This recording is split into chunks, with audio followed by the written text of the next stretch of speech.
We Get Outdoors Nation. It is my privilege today to introduce Alex Calder to you all the way from Wicklow in the beautiful country of Ireland.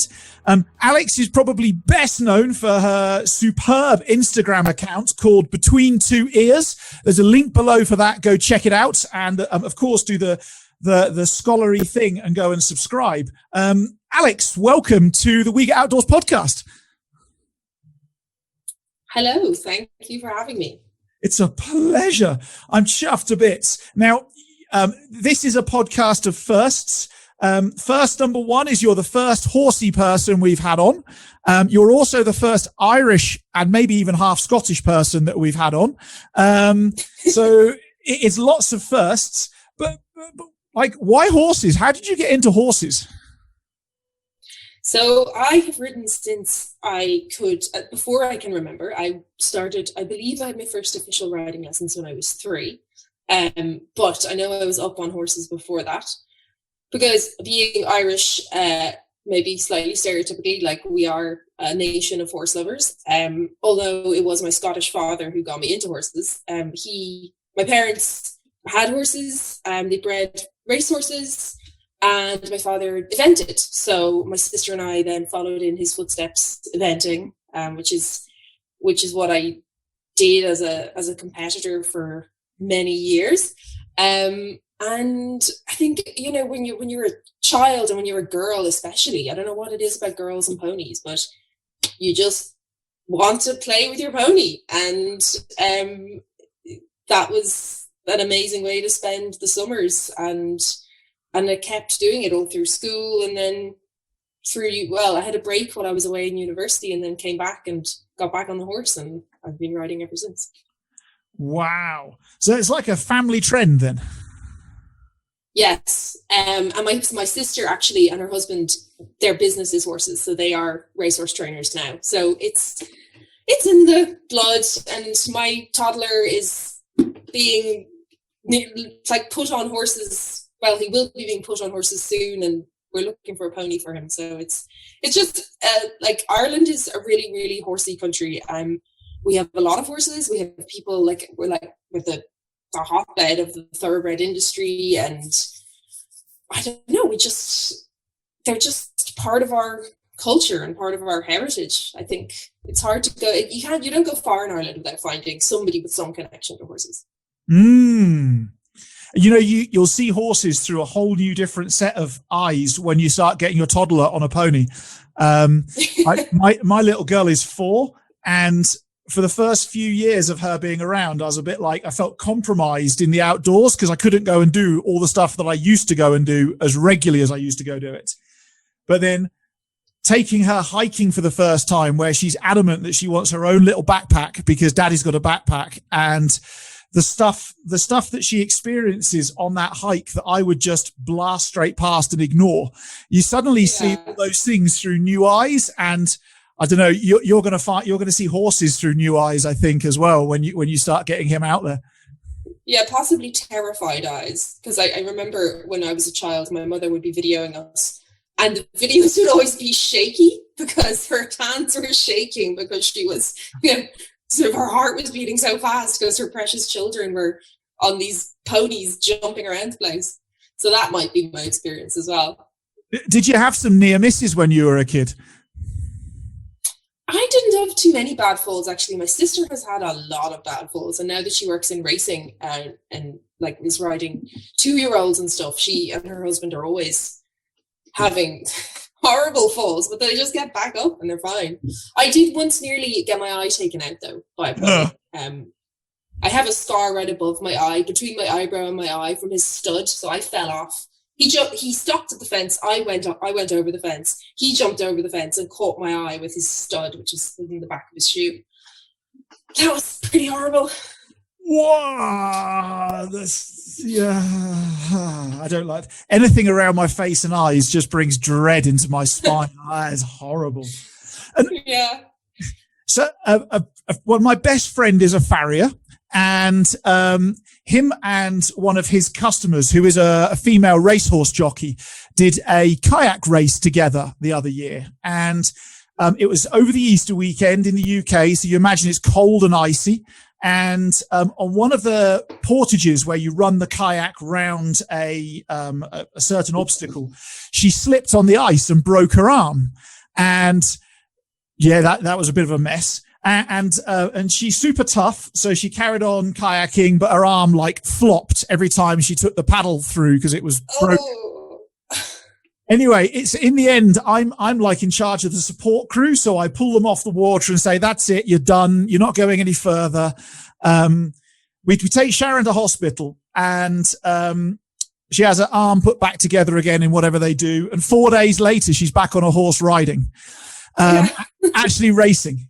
And I wonder, like, is that typical in the equestrian horsey world? You know, you just you're tougher than you let on. Yeah, it is, and it's terrible, really, especially for jockeys, because like their jockeys are so tough, and they just get back up on the horse. Injuries be damned, and then but in the long term, then you know they feel it as they get older. I think their bodies really start to feel it. And a funny thing is, we, as riders and horse owners, the horse comes first. The horse is always like up there on a pedestal, as it should be, because it's a beautiful animal. And we get them physio, they get the chiropractor, they get massages, they get every kind of therapy that you could ever try for a human. You will try on a horse if you have a problem and you don't know how to fix it. Like I've seen horses having Reiki, and I've seen them having. No, come on, you're serious? Reiki? Yes. Horses get Reiki and Bowen therapy, any therapy that a human can have, pretty much a horse will be able to have. And but the bizarre thing is, the riders don't do that for themselves. So the horse gets all these treatments, and the riders just start going, "Oh God, my back's in bits," and they don't do anything about it. Sorry, you lost me there. Horses and Reiki. I was about to flippantly say at the end of your spiel there, like things like homeopathy, but that is, you're going to tell me yes, aren't you? Yeah, because they can't talk. You just will try anything. Like if somebody says, "Oh, I had this person came and they did an amazing job," and they're like, "Okay, I'll try it." And anything, something that's going to help. Because they can't talk to us, so we have to just try everything. But I think riders are improving in the way that they look after themselves, though. Like jockeys have gotten more into Pilates, and I know some of the show jumpers have gotten more into Pilates, which is a good thing for keeping them physically limber for longer. That's super cool. Well, taking yourself seriously is really quite important. So when I got I got an email from Mel, who works with me, who's the person who contacted you and said, "Hey, do you want to come on the podcast?" And she sent me an email all about you. And then you sent me an email as well. And now I thought you were married to somebody called Ben. But it turns out that you may well kind of be married to somebody called Ben. But tell everybody who Ben is. So funny story about that, actually. When my husband and I got married 4 years ago, and we got married in the garden at home, and my uncle was doing the sort of officiating. We'd been officially, like, legally married already, so this was a sort of a celebration. And he said, instead of saying Sam, which is my husband's name, he called him Ben. And everybody had a right old laugh at that. So Ben is my horse. And he is the fourth member of our family, if you count, what am I saying? If you count the child. Of course we count the child, but I'm kind of not used to talking about Ben and the child. I haven't really talked about horses since I had a child, so I've gone a bit mad. Ben is a thoroughbred. What age is he? He's getting old now. I think he's 16. I've had him since he was 4. I kind of got him by accident because I came home from university in London and my sister had him and he was 3 at the time and she wasn't getting on with him and she didn't like him. So my father said, "Do you want this horse?" And I was like, "Oh, okay, he's 4 and I haven't ridden for 3 years. I don't know if that's the best idea," but I rode him anyway, and we got on well. And then I went to Germany with him to train for a while because my cousin has yet another family member in horses. My cousin has a riding. He's a trainer of horses in Germany. He has a business called Oakley Horses. And I spent about 6 months there, which was amazing because Germany is another like really incredible place for riding, and especially for competitive riding and dressage and show jumping and eventing. They're the world's leaders in all those Olympic disciplines. And then I brought Ben home and we started our eventing career here in Ireland and had fun. Also had a frustrating time because he was never very good at the dressage, which is what's kind of known as the horse dancing, the kind of the ballet bit of equestrian disciplines. But he's an amazing cross-country horse. Like, he's an absolute machine. The sport that we do, eventing, is the most adrenaline fueled. Maybe racing is adrenaline. I don't think it's as adrenaline fueled actually, because eventing is just, the cross-country element is sort of 8 to 10 minutes of flat out galloping over enormous fences and going through water and going over huge ditches and stuff. So it's a real buzz. And Ben was an amazing cross-country horse. So that was a lot of fun. That's cool. Can I just press pause a second? I just want to go and close the door. I've got somebody just turn the Hoover on near me and I don't know why. Yeah. Give me 2 seconds. I'm gonna change internet as well because I realize I'm on a bad internet. I've got a better one. Okay, cool. I'll see you in 2 secs. Here we go. Right. Okay. My editor will cut this middle bit out. It's fine. It's all good. So the eventing. So I was brought up near Blenheim Palace in the UK. I know it. In the countryside, farm boy, and I used to go to the eventing at Blenheim Palace, and that, if I had a hat, I'd take it off. Like what you folks do blows my mind. What's it like going over some of those huge jumps and obstacles? And tell me. Well, unfortunately, I haven't jumped at that height level because that's the top of the top. But yeah, they're incredible. The Blenheim, Badminton, Burley, all those big tracks in the UK are just staggering. But even at the level I did it at, it's still big and it's still imposing, and it's a kind of sport where my attitude was, if I wasn't willing to go out on the cross country course and not come back, then there was no point going, because you had to be like 100% on, like, focused, and you had to put your whole heart into it, because if you didn't, that's when you make a mistake. And the truly tragic thing is there are rider deaths and there are horse deaths as well in eventing, less so horse deaths, but there's been a lot of safety upgrades over the last decade that changed things. But it was at a point probably about 10 or 15 years ago, there was a spate of accidents that resulted in people dying. So it got a bit of a negative reputation, but yeah, there's been a lot of safety upgrades since, and it is an incredibly enjoyable and, like I was saying, adrenaline fueled sport. There's fences, probably some of like the ones you'd see at Blenheim that they call rider frighteners, where they're huge, big, wide ditches with big solid poles. And the thing is, though, horses just ping. Horses have such a huge range when they jump, like from where they take off to where they land is so long that doesn't phase a horse, the width of that. But as a rider, you're walking the course and you're going, oh my God, look at that. But when you're up on the horse and you're going, they just take it in their stride and they launch off, and it's amazing. It's making me want to go and do it right now, talking about it. You're almost saying then that the rider is the barrier to the horse performing really well, because if the rider is hesitant going into something, surely the horse feels that and then doesn't do it at like 100%.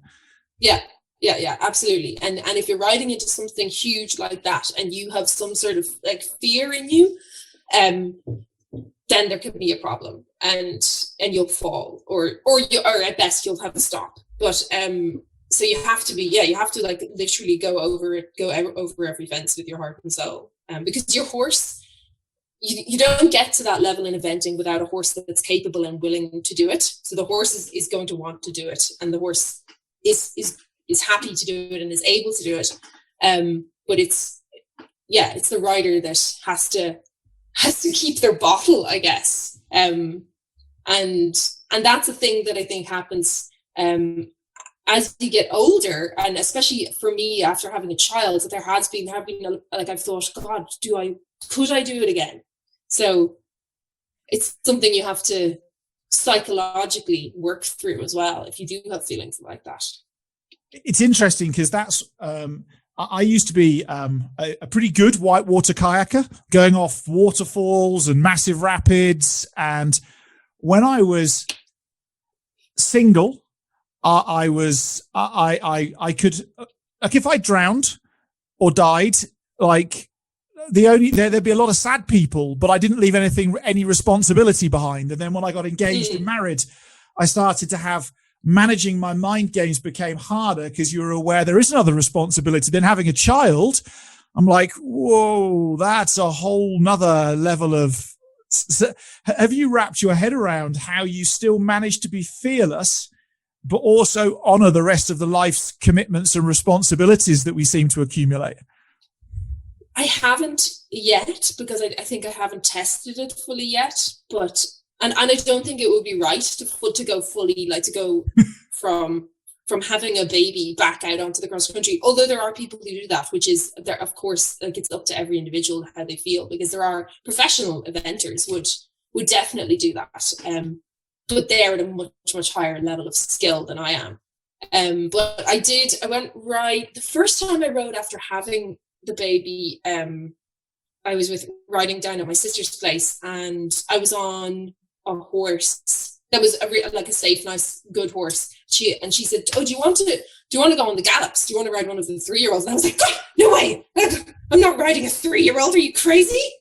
And then the last time I was with her, which was about a year had passed, I think, since that time, and I was like, "Anna, let's go on the gallops. I want to ride a 3-year-old." And she was like, "What? I thought you didn't want to do that anymore." And I was like, "No, I want to do it now." So,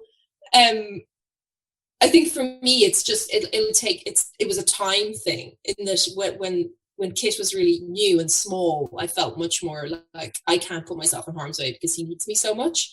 But as he grows up, I want him to see me as an example of bravery on horseback, so that he can be brave on horseback as well.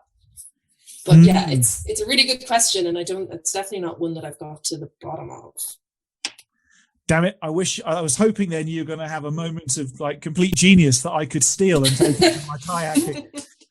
Because I'll be honest, I haven't figured it out either, other than accepting the fact that I may never be as good as I once was. And my job is to be more of a, like, see the outdoors and kayaking, and I suppose horse riding in your case, through your child's eyes as opposed to through your own eyes. Again, I don't know. It's a weird old place to be. Yeah, I think I suppose I would have hoped that I could get up to a higher level. So the level, they rejigged all the levels recently. It used to be 4-star was the highest, and then now they've made 5-star the highest, so that it's in line with the other Olympic sports. So I did compete up to 3-star level, but I didn't do much at 3-star, and I suppose I thought I'd like to be able to compete at an international level at 3-star, because I competed at an international level at 2-star.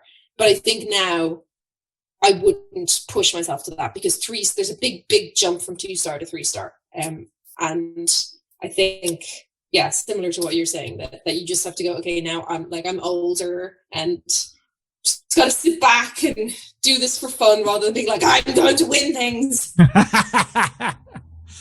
I know, but it sucks at the same time. Oh, dear me. So you've had all this success with your Instagram page, Between Two Ears. What was the original inspiration for Between Two Ears? You could have set up a Instagram page about anything. So why Between Two Ears? because Ben was the inspiration because he's such a beautiful horse. No, well, yes, partly. I had my own personal Instagram page, which I'd been using just as a social network since about 2011, and I was riding a lot at that time, and I was taking a lot of photos when I was out riding because this is a massive novelty because it was still early-ish days of having a phone with a camera in your pocket. So it was like, oh, I can take photos as I ride. This is so cool. So my own personal Instagram had a lot of images on it like that, like from Horseback. So I decided it was like the summer of 2014. I decided I was going to make a dedicated profile just for photos from Horseback. And it was, looking back on it, Instagram was so much smaller then. There were so few people on it, because it's enormous now, and there's this enormous equestrian community that's built up on it. And funnily enough, at the same time as I set up Between Two Ears, a woman called Christine in the US set up an account called Life Between the Ears, where she reposts images of she curates images from people around the world who are taking photos between the ears. So we kind of met via Instagram and became Instagram friends, and we do takeovers of each other's accounts on like Independence Day and St. Patrick's Day and stuff, which is really nice. I think Instagram's amazing like that you can actually make friends and have a community through it. So I started the account it was the summer of 2014, and it was just me showing off the views I was seeing on hacks when I was going out hacking and the Irish countryside and stuff. And then I got a message on Instagram from Instagram themselves in like late 2015 saying that they wanted to feature me on their account for National Day of the Horse, which was just, for me, it was at that time like the holy grail of being on Instagram, was being featured by Instagram. And it's like, this is the pinnacle. So then they featured my profile in December of 2015, and the photo that they posted got over 1 million likes. So I got all these followers all at once, and I went from having like 2,000 or 3,000 followers to having in the tens of thousands of followers, and it totally changed my sort of trajectory and experience, I suppose, as a profile on Instagram, because now it went from just this sort of like personal hobby to a platform where brands now want to do things with me, and where I like, just the feeling that you're talking to that many people is quite strange. I think initially you sort of going, okay, and everything I say now has an added weight because I'm talking to so many more people. But it's been really a privilege, I guess, to be able to connect with other horse people around the world and to make a community like that. And now as I was saying to you earlier, I have to stockpile my photos whenever on the infrequent occasions that I ride, to be able to post, because I don't ride enough now to keep my posting up. But but at least it's like a carrot dangling over my head that like, keep going. You get to the point where you'll be able to ride again more regularly, and this will be there waiting for you. That's awesome. What is it that you hope when people see your images? What is it that you hope that people get from it? I suppose like some escapism, maybe, if that's what you're looking for. Just like this millisecond of the feeling of what it might be like to be on a horse in Ireland, looking at something beautiful, some Irish landscape. I know that I get that when I look at, because I follow a lot of horsey people, obviously, on Instagram, and I just love seeing their views from horseback. Like, there's people who are riding in Patagonia, and they're riding in Nevada, or they're riding in Australia, and the views that they're seeing are so different to what I'm used to seeing. And it's just lovely to be able to feel that there's so many of us around the world all doing this one thing, kind of united by the love of the horse. And then for non-horsey people, because there are definitely people who aren't riders who follow me, and I think it's just that, yeah, the experience of seeing the world through the horse's ears. Actually, I should probably tell you where I got the name from. Yeah, where the inspiration, because there was an inspiration which I forgot about when you asked me that question, but there's a painter called Snaffles, who's a British painter of horses and racing and hunting scenes from the 1800s, like late 1800s. He did lots of really famous hunting prints, and there's this one print of his called The Finest View in Ireland, and it's the horse's neck and ears, and then the landscape spreading out with the people in the hunting field all galloping off.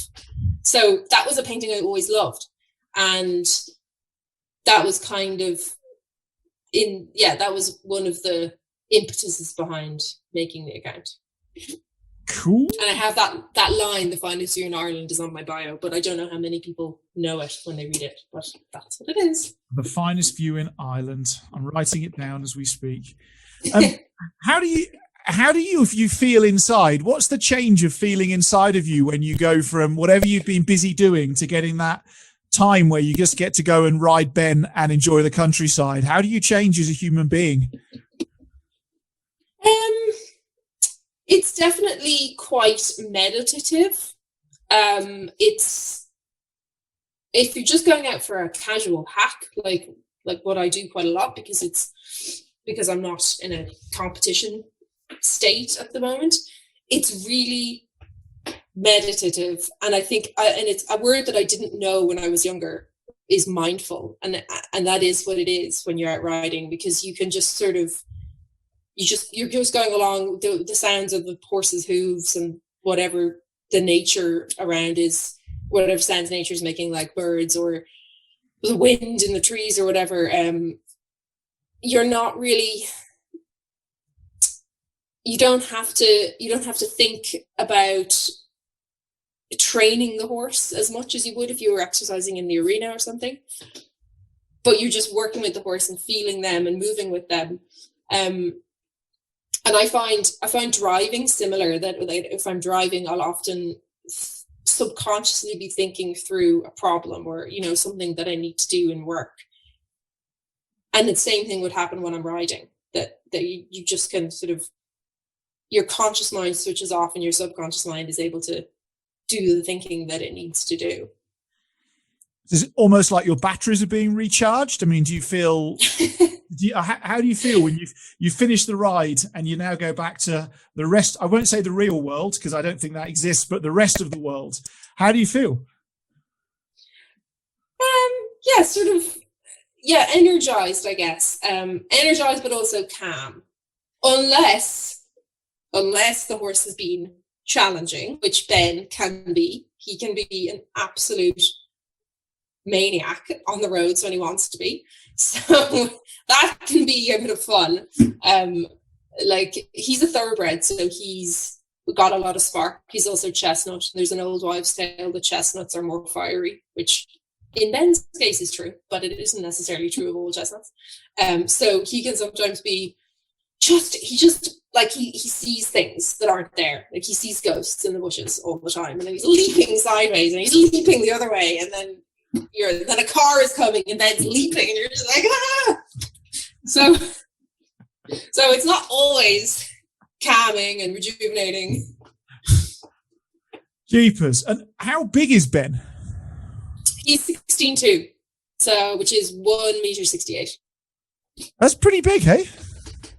Yeah, he's a sort of, I would say 16.2 is a normal size for a horse, but I think that's just a normal size for among the horses I've had, because I like a lot of tall horses. But it's sort of like, it's a sturdy, not sturdy. It's a good size. How do you learn? Because I don't know how much Ben weighs, but I'm going to guess that Ben weighs a few tons maybe in weight. I mean, he's got to be quite. Yeah, I think that. Like, how do you learn to develop that partnership with this other mammal that's got his own brain? It weighs several tons. I mean, let's be honest about it. Ben can outmuscle you at any point in time. How do you develop that partnership with a horse so that because it's got to work on something around mutual respect or something, I don't know, so that you do, as a human, you do actually have a small degree of control over your own destiny, as opposed to just like a bucking bronco type ride. Well, that's really crucial, what you said about out-muscling. Like, you will never win. If a horse decides they're going to fight you, you are not going to fight back. Like, your strength is not going to triumph over theirs. So building a partnership with them is about, it's a really, really long process of training, and of training them in a gentle and like building up a system of communication between you and them. So obviously, as a rider, you have the connection to their mouth with the bit, and there are people who ride bitless as well, which is, I have a friend down the road who rides without a bit on her horse, which is a whole other level of amazing. But you have the connection with the bit, and you have in your legs. And your legs are your most important part, your legs and your seat, because so much transmits to them through you. Like, you can get to a level in the training of a horse where you can change gait, so you can go from a canter down to a trot or even a canter down to a walk by exhaling. You exhale and they'll move down a gait. No way. They're that sensitive. So it's a really difficult question to answer. In a sort of succinct way, I think every rider is taught is taught how to ride in a similar way, because the principles of riding are based on the kind of classical principles. And I think it's how you apply those principles that makes the difference between being a really good horse person and just being able to ride. So the more sensitive you can be to what the animal needs, then the better you are at being able to communicate with them. So I think for a long time, riding was about dominating horses and using your strength and using tough bits and using hardware to dominate them. And that still, of course, happens. But there's also been a big change, a big movement over the last maybe like 30 or 40 years toward a more sensitive and communicative way of riding, where you are working in partnership with a horse and building trust between you and the horse as well, because trust is really important. Because if a horse is used to somebody getting on them and pulling them in the mouth and kicking them really hard in the belly, they're going to resist that, and they're going to behave in a way that like they're going to try and evade that. So if you're getting on them every day and you're like gentle with your hands and you're rewarding them when they do things the way you want them to do them, then they're going to work with you rather than against you. Sounds a bit like you have to get to a place where the horse absolutely adores you and and wants to do anything for you, like wants to I don't know, leap through burning hoops. That's a bit of an exaggeration, but like they want to ride for you or to run for you, even if that's a word. That's like creating a loving relationship between two humans in some respects, isn't it? Yeah, they do have to want to do things. Like, that's the thing when people say that it's cruel to ride horses, it doesn't have any weight, because like anyone who's ever ridden a horse knows if that horse doesn't want to be ridden, you're not riding it. Like, there's absolutely no way that you're going to stay on board. So the horses who people see out like on television doing things are doing it because they want to do it, to a large part, because you just physically cannot make them do anything. So yeah, you do have to build a relationship of trust with them. And it is a thing, like, people do ask, does your horse know who you are, and do they do they care about you? And it's hard. I mean, I definitely think they know. I definitely think Ben knows who I am. He absolutely does, because if he sees me if he's the other end of the field and he sees me, he'll prick up his ears and come over to me. And I don't have food with me. I never go out to the field with food, because people often think, oh, they're just coming to you because they think you're going to have food. But I never bring food out with me. So there is a knowledge and a recognition, and they can be quite affectionate as well. Like Ben and I have been a partnership for 11 years, which is a really long time. And he is quite an affectionate horse toward me only, though. He's not really that way toward anyone else. So I think they have attachments to you, and they are, I don't want to say like that they love you, because I don't know. I don't think that that's possible, but I know that they can provide, they can recognize you, and they can respond to you. And they're really amazing for people. They're often used for people who have PTSD as therapy animals, because they are so sort of solid. And I think in the cases of, in the examples, some examples I've seen where people have PTSD, they just stand with them in the corral or in the stable, and the horses come over to the people, and they put their heads on their shoulder, or they lean their head against them or something. And that sort of their solid presence and their sort of calmness is very, very reassuring. Well, there's an immense power that they've got that they don't choose to use quite often. That's very unique in the world. Most things that could be powerful or are powerful do choose to use all of that power on occasions. And horses, generally speaking, I don't think they do. They're quite chilled most of the time. Yeah, and they are flight animals. So they're herd animals and they're flight animals. So when I was saying Ben spooks when he's out hacking, it's because he's hardwired to think that there are predators in the bushes. He just is a little bit more hardwired than some other horses to think that. But they're flight animals, so their natural instinct is to run away from things and not use that incredible force that they have, because they do have, like, if a horse kicks you full force with its hind legs, it's you know all about it. But they don't choose to stay and fight if they don't have to. So a few years ago, I see in my notes that you went and rode a horse that wasn't your own in Zimbabwe.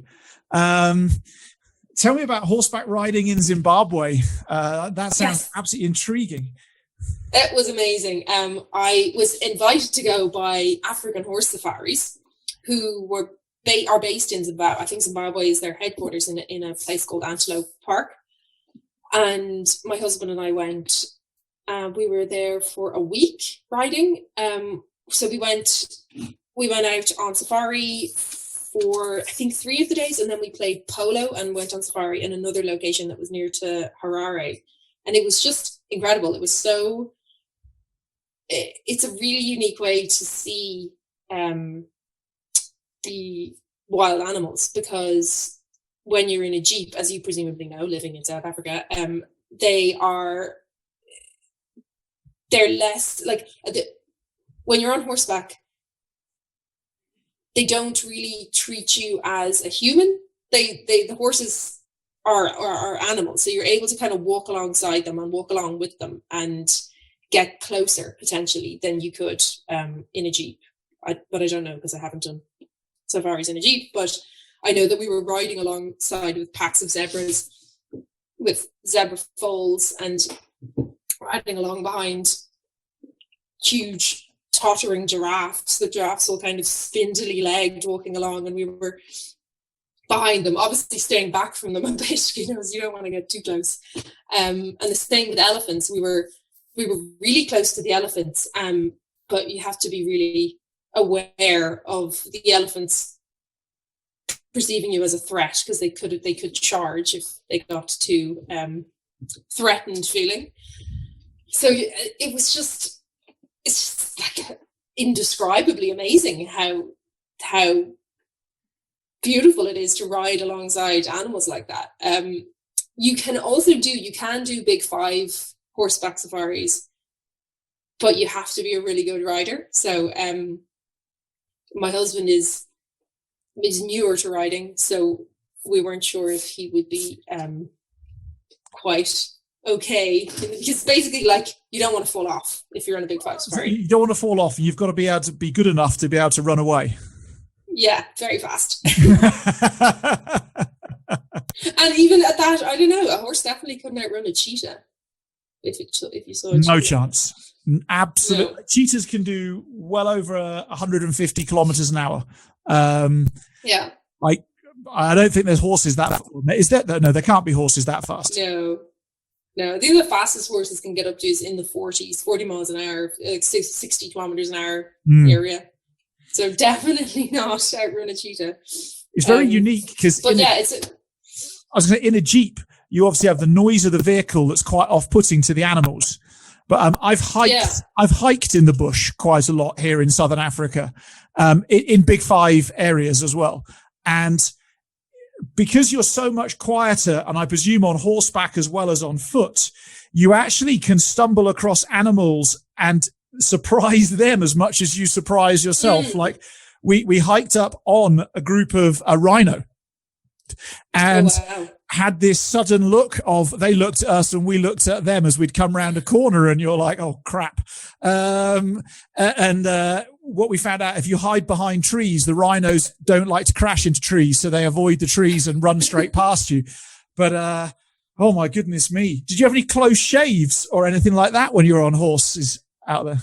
We didn't. The closest was the elephants. That there was a moment where they were saying, "Okay, turn around," and they kept whispering, "Turn around," and we were sort of all trying to turn the horses. Turning a horse quickly isn't exactly easy. They're like turning a boat, and having to just get out of sight because one of the elephants was flapping its ears. But we did surprise antelope and kudu. Is it kudu or kudu? Kudu. The bigger. Yeah, we did surprise them a few times. So they would suddenly leap out of the bushes, and the horses were so calm. I was braced for the leaps, being used to Ben and his leaping, but the horses in that African horse safaris had at Antelope Park were really chilled and just like, there's another leaping antelope. But the hilarious, my husband and I found this hilarious, that we were all riding along through the bush one day, and our horses started spooking at a box on the ground. They were like, what is this box? They hadn't looked and batted an eyelid at any of the wildlife, but this cardboard box on the ground was a source of great terror, which is hilariously indicative of horses' general attitude toward unusual things in their vicinities.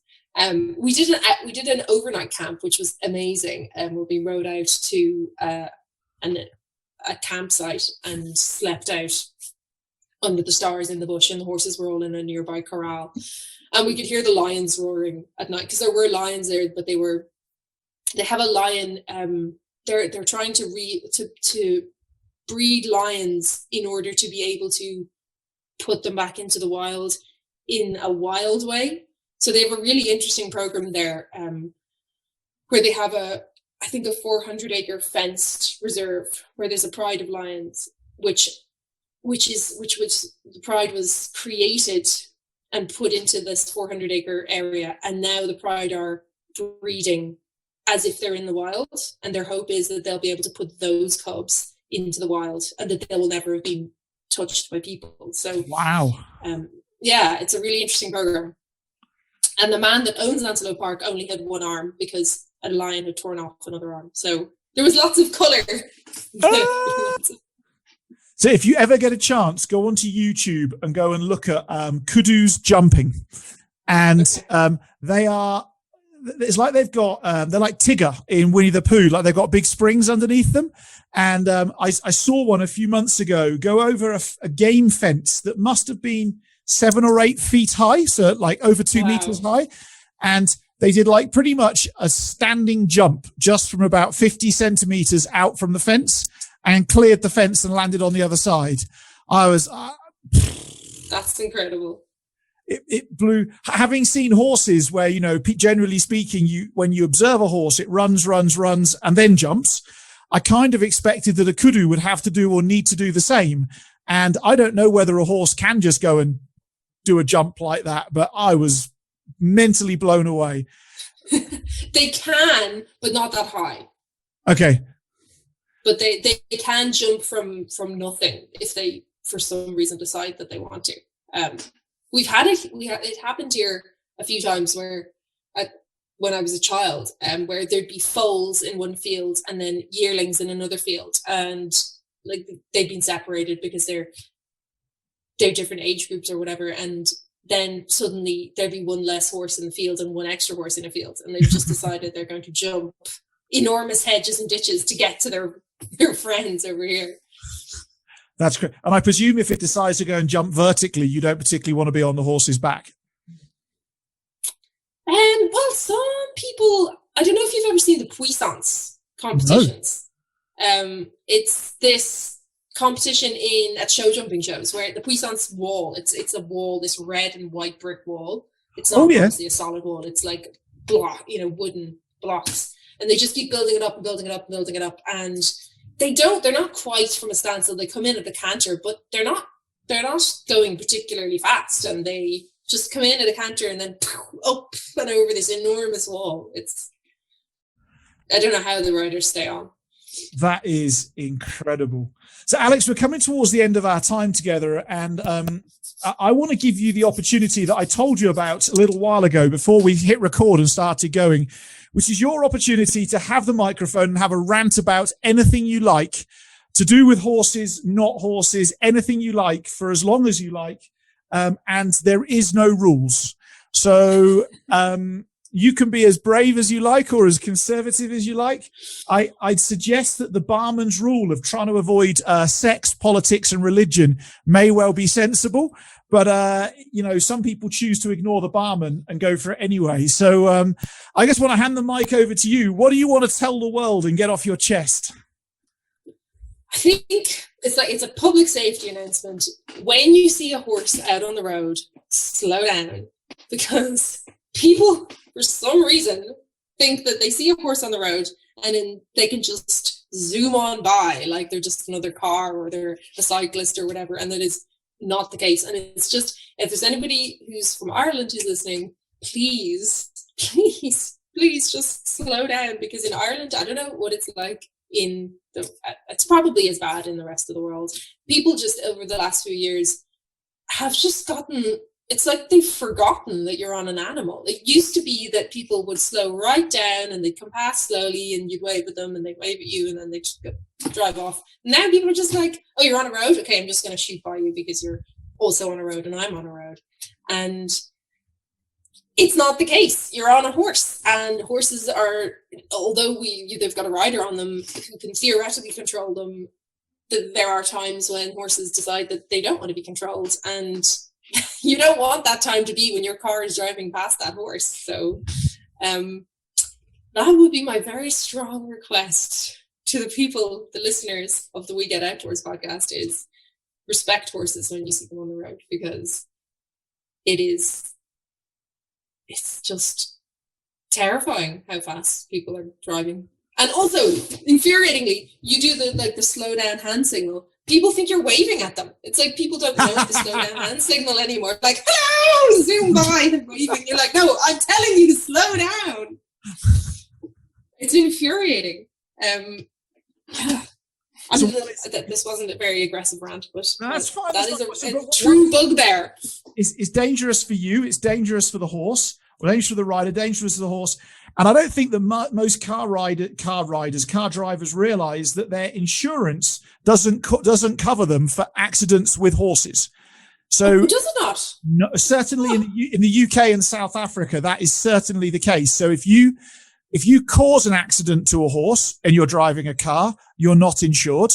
So then you've got to go and probably be taken to court by the rider and whatever else happens.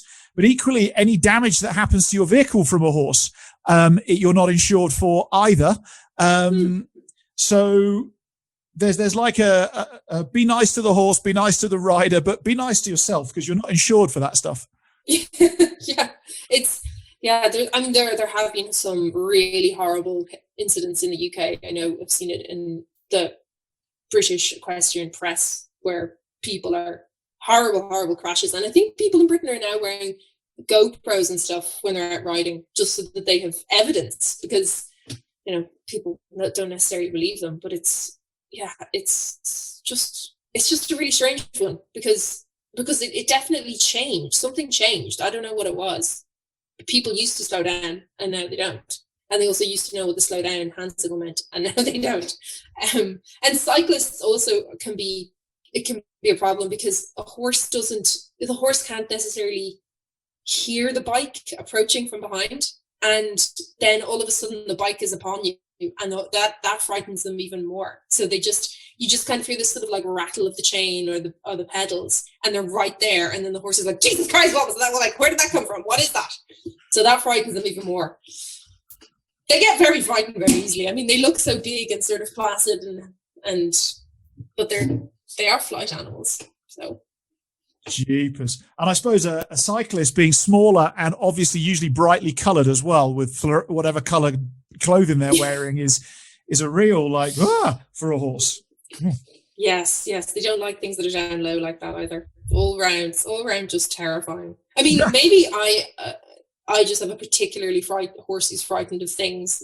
I know he is. And there are other horses who are more chilled. But in general, the old road safety isn't the best. That's it. I find often I experience people who come up slowly behind a horse, and then when it's clear to overtake, they then put their foot down, and so they've done like the first half of the equation really well for themselves, and then they're like, oh, I can go past the horse now, and then they just like zoom past as opposed to just chill past. Yeah, and the terrible thing is, it's when the engine revs that can be the kind of the frightening bit for the horse. Yeah. And I guess for you as well. So there's people who are listening to this who ride and who want to go and do some of the stuff that you've done. What would your advice be to up and coming riders out there who maybe they want to go and ride at 3-star level or higher, or just get more out of their horse and themselves? What advice could you give to those people? Oh, never stop training. Like, just keep learning. I think I remember meeting one of the famous, who was it? Ian Stark. He was a former international event rider, and I did a course walk with him. Tattersall's the first time I was riding there in the international, and he was saying that he still gets lessons, and like every top rider still gets lessons, still trains, even like Charlotte Dujardin still gets lessons. You can be a several times gold medal winner, but it doesn't mean you ever stop learning, because there's always ways to improve, and your horse or your horses are always changing and always improving as well. And I think also be really aware of something I've learned actually since not riding. I've done a lot more training of myself, a lot more through exercise, through Pilates and through HIIT workouts and stuff. And being more aware of my own body has made me more conscious of my horse's body, and how my fitness impacts the horse, and how, like, what muscle pain and recovery is like for you as a human. It gives you a window into what it might be like for a horse as well. Although, of course, it's harder to know because they don't tell you. But be really focused on yourself as an athlete as well as your horse as an athlete, because you are an athlete as well, not just your horse. And the two of you have to work together to perform at your best. I guess the horse is only really as good as you are, or as good as you'll let it be by your own, how strong and physically and mentally able you are. Yeah, very true. Cool. So Alex, we're coming towards the end of our time together now. I want to encourage everybody to go and subscribe to your Instagram page, Between Two Ears. I'll put a link in the description below. And is there any last parting thoughts from you, or things you'd like to share with the world before we all go about our day and think about horses, the outdoors, and much, much more? Well, I realised that I gave the wrong name of the Snaffles painting. It's the finest view in Europe. My view is the finest view in Ireland, but Snaffles' one is the finest view in Europe. I thought it was a bit lofty to call my own account the finest view in Europe, so I didn't do that. But no, I just thank you for having me on, and I hope my rambling has been coherent, because I don't know if it has, but I hope it has, and I hope maybe it can inspire some people to go and do that first ride. Like, I would really encourage everybody to try riding out if you haven't, and even if you've had a bad experience when you were young, try again, because it's so rewarding when you can do it. Super cool. Thank you so much, Alex. And we look forward to following your Instagram account and seeing it grow magnificently, and sharing the world in Ireland through a horse's ears. Thank you so much for your time today. Thank you.